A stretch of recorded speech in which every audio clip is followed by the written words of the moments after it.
In the mid-1990s, Orlando, Florida was quietly becoming the epicenter of pop music. It was here that five ambitious young men, Justin Timberlake, J.C. Chasez, Chris Kirkpatrick, Joey Fatone, and Lance Bass, came together to form a group that would define an era. Initially, their vision was simple: make music, perform, and hopefully break into the charts. But behind their harmonies and boy-next-door image lay determination and a drive that set him apart. They called themselves NSYNC, a clever nod to how, in sync, their voices were. With roots in Disney's Mickey Mouse Club, where Justin and JC had already cut the teeth performing alongside Britney Spears and Christina Aguilera, the group had the talent and charisma to match their ambition. What started as local performances soon transformed into something much larger. Breaking into the American market wasn't easy. At first, NSYNC struggled to gain traction, overshadowed by other boy bands of the era. But instead of giving up, they turned their sights on Europe, where the appetite for bubblegum pop was thriving. Germany became their launchpad. With singles like I Want You Back, they captured audiences overseas. Their performances, slick choreography, and undeniable harmonies quickly drew comparisons to the Backstreet Boys, but NSYNC was carving out their own identity. Europe gave them the validation they needed, and soon, America would come calling. In 1998, NSYNC officially broke into the American mainstream with their self-titled debut album. Songs like Tearin' Up My Heart and God Must Have Spent a Little More Time on You catapulted them into the spotlight.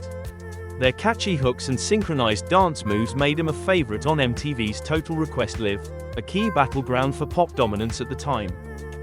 Suddenly, they weren't just another boy band, they were the boy band that teenagers plastered on bedroom walls. From mall tours to sold-out arenas, NSYNC was everywhere. Their success wasn't just musical, it was cultural. By the year 2000, NSYNC was poised to release what would become a defining album of the pop era. No Strings Attached wasn't just a hit, it was a phenomenon.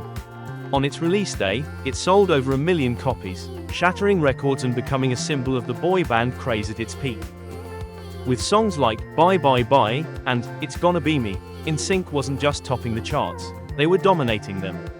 Their blend of infectious melodies, high-energy performances, and futuristic music videos cemented their reputation as global superstars. While NSYNC was undeniably a team effort, one member was beginning to stand out: Justin Timberlake. With his curly blonde hair, smooth vocals, and natural stage presence, he became the unofficial frontman. His charisma made him a favorite not only among fans but also within the industry, where it was clear he had the makings of a solo star. Justin's ability to adapt, whether delivering heartfelt ballads or leading electrifying dance tracks, gave NSYNC an edge. He was the face that magazine covers wanted, and the voice that producers knew could go far beyond the group. His presence added a spark that helped propel NSYNC to even greater heights.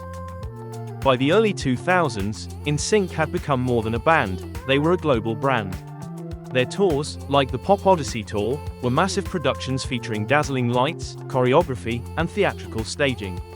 Millions of fans flocked to stadiums to see them perform live, cementing their reputation as one of the best live acts in pop music.